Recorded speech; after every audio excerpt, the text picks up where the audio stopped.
Bonjour à toutes et à tous, bienvenue à l'écoute de Prévention Santé, un programme d'information produit par RNCO et SOS Médecins Cameroun. Le plaisir fait partie de nos vies. La sexualité fait partie intégrante de notre bien-être. Et pour aborder ce vaste sujet, le Dr Mbolo, président de SOS Médecins Cameroun et moi-même avons souhaité vous parler de la jouissance au masculin. Nous vous dirons dans cette émission ce qu'est vraiment un orgasme masculin. Le cerveau est-il ou non impliqué dans cette affaire? Et mesdames, vous saurez de façon scientifique si un homme peut jouir sans éjaculer. Bienvenue à l'écoute de votre magazine Prévention Santé.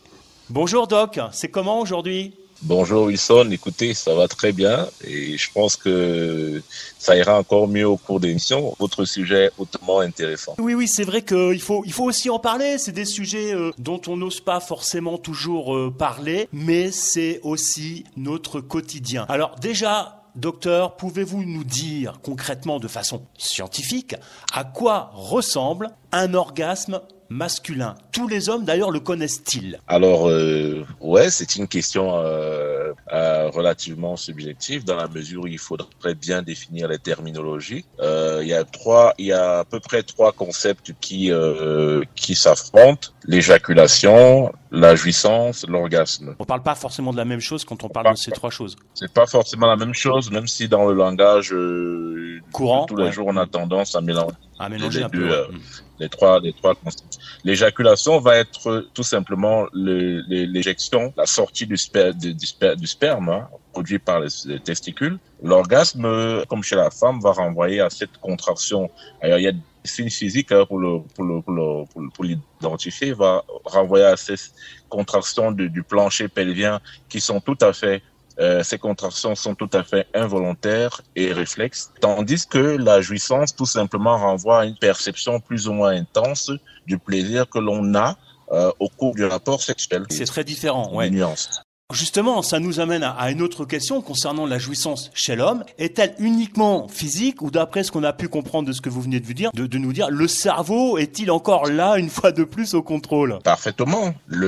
Contrairement à ce que beaucoup de personnes pensent, la jouissance chez l'homme n'est pas si simple que ça. Elle ne se réduit pas qu'à une simple éjaculation. C'est donc cette perception de plaisir en fonction de l'excitation et même du contexte, à savoir que la perception que l'homme a de sa partenaire ou de l'environnement dans lequel l'acte sexuel se fait va donc créer un certain nombre de conditions cérébrales qui vont rendre ce plaisir beaucoup plus intense en fonction des personnes.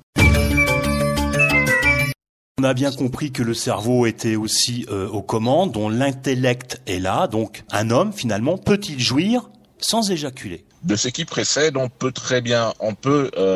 en déduire aisément que la jouissance est possible sans éjaculation. Tout simplement parce que l'éjaculation peut se faire sans jouissance. Alors, je m'explique. Expliquez-nous, oui, parce que là, il faudrait pas qu'on mélange un peu les choses. Vous nous dites qu'on peut éjaculer sans plaisir et prendre du plaisir sans éjaculer. C'est ça un peu l'idée? Bien sûr, c'est ça l'idée. De façon très succincte, l'éjaculation, comme on l'a dit, c'est l'émission de sperme grâce aux testicules à la vésicule D'accord. prostatique. Ça, c'est très, on va dire, c'est mécanique. Ça, c'est l'aspect mécanique. Ouais. C'est très mécanique, ouais. Exactement. Voilà. Maintenant, la jouissance va renvoyer vraiment à quelque chose, à une perception hautement subjective qui varierait d'une personne à une autre, dans un contexte précis, qui va faire en sorte qu'on a une explosion de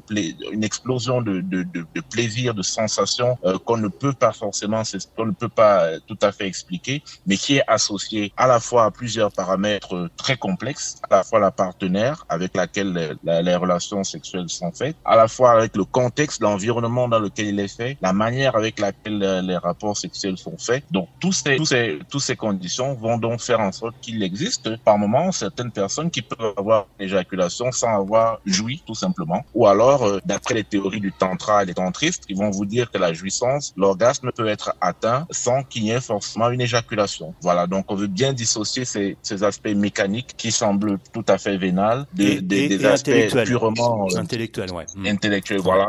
Prévention Santé est un programme citoyen parrainé par le ministère de la Santé publique du Cameroun. Si vous souhaitez être partenaire officiel, contactez wilsonafrique@gmail.com. Ensemble, valorisons la santé. Merci à tous les partenaires qui permettent de faire vivre ce programme et plus particulièrement à l'équipe de SOS Médecins Cameroun et à son président, le Dr Ombolo. Si vous avez des questions à poser concernant notre programme, si vous souhaitez nous proposer des sujets, nous sommes à votre écoute. Envoyez un mail à wilsonafrique@gmail.com et nous répondrons à vos questions dans cette émission.